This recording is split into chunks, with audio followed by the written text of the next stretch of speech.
Sepan que respetar los ritos de Dios dimana de la piedad que hay en los corazones. Las fiestas en el Islam contienen grandes significados, de los más importantes la pureza de los corazones y las conciencias, y este será el tema de hoy. Primero, las fiestas es una ocasión para limpiar los corazones del odio y el rencor, y llenarlo de amor y paz, y limpiar la conciencia de mentiras y traición.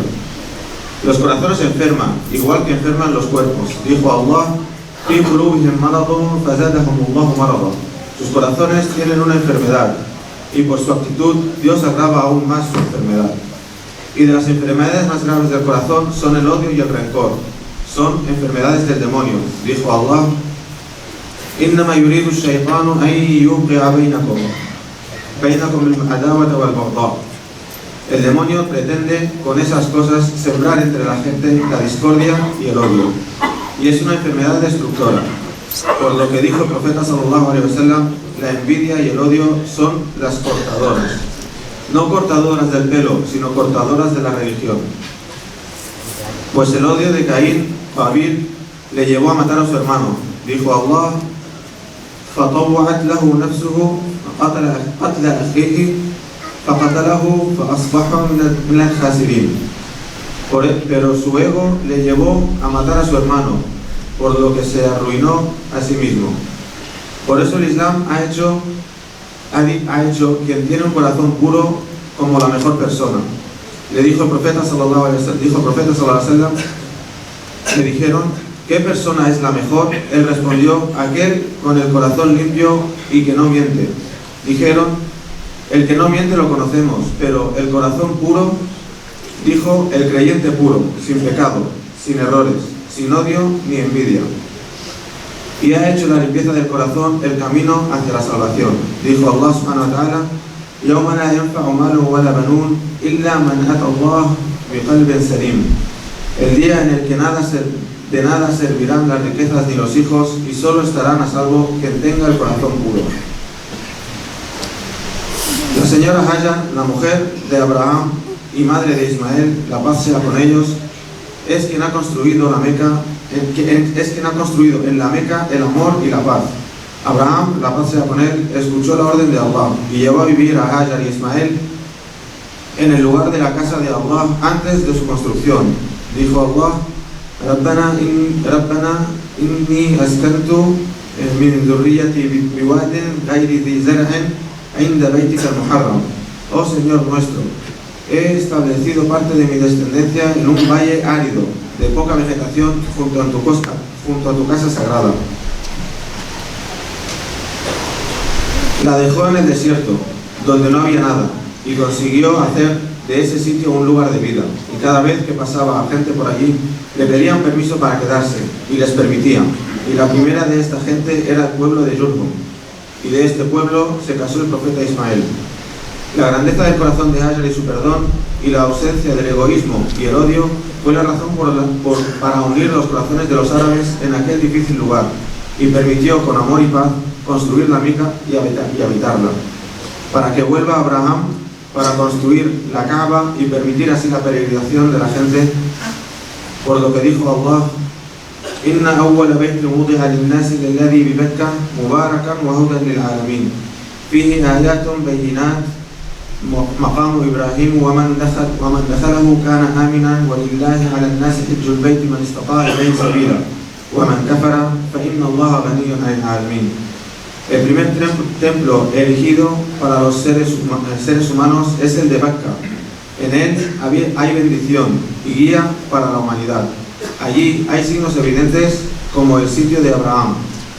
Quien ingrese en él estará a salvo. Es obligatorio para las personas peregrinar a este templo si se encuentran en condiciones físicas y económicas de hacerlo. Pero quien niegue lo que Dios ha prescrito, sepa que Dios no necesita a sus criaturas. Musulmán, la fiesta del Eid es una ocasión para hacer las paces y purificar los corazones del odio y envidia, y para extender el amor y la paz. Como dijo el profeta sallallahu alaihi wasallam, no entraréis en el paraíso hasta que tengáis fe, y no tendréis fe hasta que os queráis. Os indico algo que si lo hacéis os querréis extender entre vosotros la paz. Así que extender la paz entre vosotros y entre vuestros corazones, con vuestros vecinos y amigos, y con toda la gente. Alhamdulillah Rabbil Alamin, wa kullu 'aam wa antum bikhair. قوموا للصلاة. إلا الله وأشهد أن سيدنا ونبينا محمد رسول الله. أما بعد، أيها المسلمون الكرام، الأعياد في الإسلام من الدين وليست إضافة على الدين.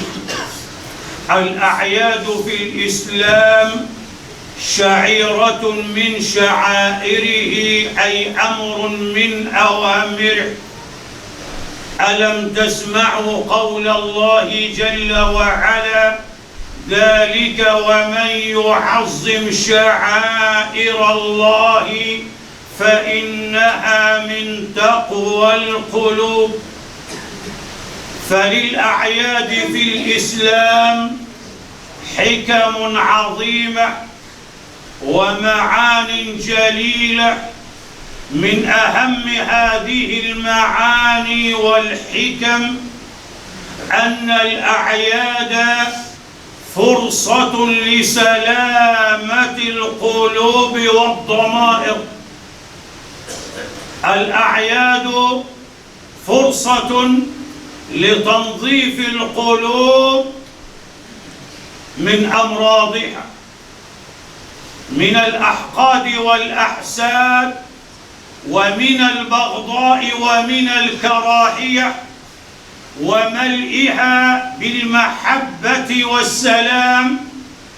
والأعياد في الإسلام فرصة لتطهير الضمائر من الكذب ومن الخيانة، وإصلاحها بالصدق والأمانة.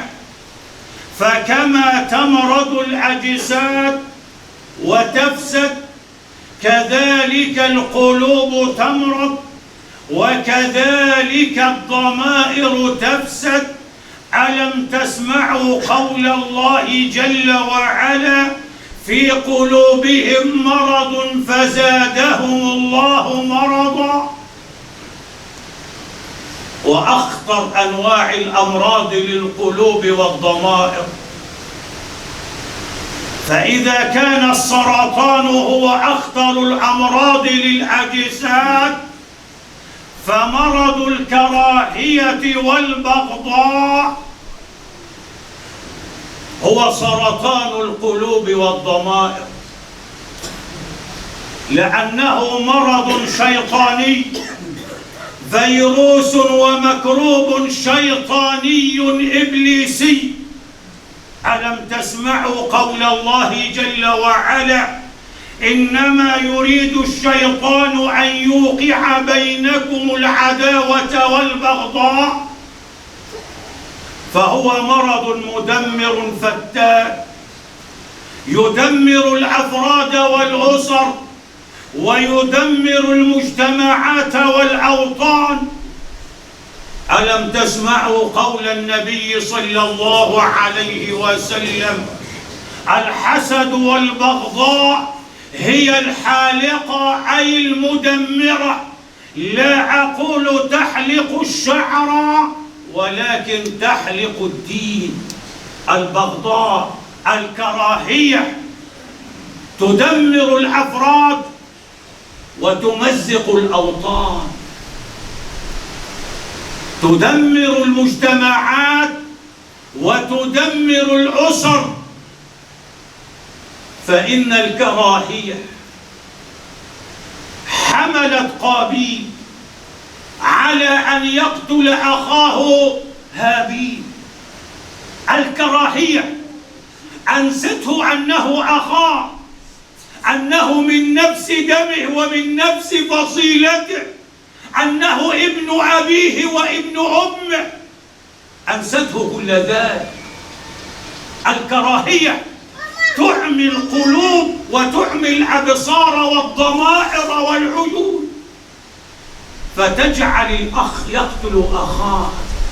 ألم تسمعوا قول الله جل وعلا: فطوعت له نفسه قتل أخيه فقتله. الكراهية إذا دبت في القلوب تجعل الأبناء يهينون الآباء. ألم يحدث ذلك من أبناء يعقوب عليه السلام عندما دبت الكراهية في قلوبهم، إذ قالوا: ليوسف وأخوه أحب إلى أبينا منا ونحن عصبة إن أبانا لفي ضلال مبين. سبوا أباهم بالضلال. لماذا؟ لأن الكراهية أعمت القلوب والضمائر. كذلك حملت الكراهية أبناء يعقوب على أن يتآمروا على أخيهم يوسف لكي يبعدوه عن أبيه. اقتلوا يوسف أو اطرحوه في غيابات الجب يلتقطه بعض السيارة إن كنتم فاعلين. قال قائل منهم: لا تقتلوا يوسف، لا تقتلوه، وألقوه في غيابات الجب. ألقوه. فالكراهية إذا دبت في أسرة مزقتها، وإذا دبت الكراهية في مجتمع قطعته، وإذا دبت الكراهية في وطن بين أفراد شعبه أحرقت الوطن وجعلت كل فصيل يتمنى زوال جاره وأخاه. الكراهية مدمرة.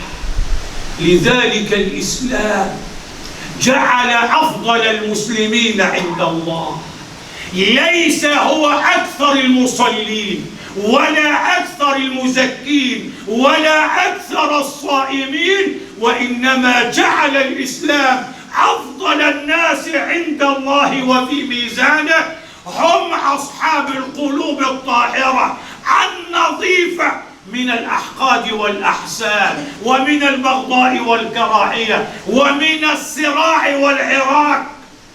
ألم تسمعوا قول النبي صلى الله عليه وسلم لما قيل له: يا رسول الله، أي الناس أفضل يا رسول الله؟ قال النبي صلى الله عليه وسلم: مخموم القلب صدوق اللسان. قالوا: صدوق اللسان نعرفه، فمن هو مخموم القلب يا رسول الله؟ فقال النبي صلى الله عليه وسلم: هو التقي النقي، لا إثم فيه ولا بغي ولا غل ولا حسد، قلب طاهر نظيف لا يحمل لأخيه مهما كانت الاختلافات ومهما كانت التباينات، لا يحمل حقدا ولا غلا كالذي نراه في أوطان المسلمين الآن. ما تجد بلدا إلا وقد انفجر فيه بركان الكراهية، أو هو على قمة بركان الكراهية يوشك أن ينفجر. لماذا أحبة رسول الله؟ لأننا فتحنا قلوبنا للشيطان، لأن الأوطان فتحت قلوبها للشيطان لكي يوقع بينهم العداوة والبغضاء. ثم تعالوا معي أيها المسلمون الكرام، ونحن في موسم الحج، لنلتقط إشارة سريعة من السيدة الجليلة هاجر عليها السلام. استطاعت هذه المرأة المسلمة أن تؤسس وطنا بالمحبة والسلام. ما أقامت وطنا بالصراعات، وما أقامت وطنا بالأحقاد، وما أقامت وطنا بالعنصرية والتمييز، وإنما أقامته بالمحبة والسلام. لقد أمر الله سبحانه وتعالى إبراهيم عليه السلام أن يهاجر إلى جزيرة العرب، وحدد له المكان، وذهب إبراهيم عليه السلام بهاجر وبولده إسماعيل، ثم تركهما في صحراء جرداء لا زرع فيها ولا ماء، تركهم بين الرمال والتلال، تركهم بين الصخور والجبال. وهذا ما قاله إبراهيم عليه السلام: ربنا إني أسكنت من ذريتي بواد غير ذي زرع عند بيتك المحرم. فكانت هاجر عليها السلام وولدها هم السكان الذين يسكنون بين جبال مكة قبل أن تكون مكة، فاستطاعت أن تحول الصحراء القاحلة إلى حياة تنبض بالناس وبالبشر. فكلما مر عليها قوم استأذنوها ليقيموا عندها على أرضها فأذنت لهم وقبلت لهم. فكان كلما مر قوم أو قبيلة أو جماعة من البشر استأذنوها فأذنت لهم، حتى كانت قبيلة جرهم التي تزوج منها إسماعيل عليه السلام. فاستطاع قلب هاجر الواسع المتسع أن يتسع الناس جميعا. خلا قلب هاجر من الأنانية ومن الصراع ومن العداوة ومن البغضاء، فاستقبلت كل الناس، لم تميز هذا عن هذا، لم ترفض هذا ولم تقبل هذا، بل قبلت الجميع ليسكنوا معها، ليعيشوا معها، ليقتسموا معها لقمة الخبز وكأس الماء على رمال مكة قبل أن تكون مكة. فاستطاعت أن تقيم وأن تجمع الناس حولها في هذا المكان، وأن يستوطنوا هذا المكان بالسلام والمحبة لا بالعداوة والبغضاء. فالأوطان لا تقام على الصراعات، والأوطان لا تقام على التنافس وعلى البغضاء، وإنما الأوطان تعلو وتعلو وتعلو بالمحبة والسلام. ولذلك استطاعت هاجر أن تجمع الناس في هذه الأرض، فجاء إليها إبراهيم عليه السلام ليقيم الكعبة المشرفة. ثم يأذن إبراهيم في الحاضرين وفي غير الحاضرين، أذن فيهم بالحج ليكون أول بيت لله.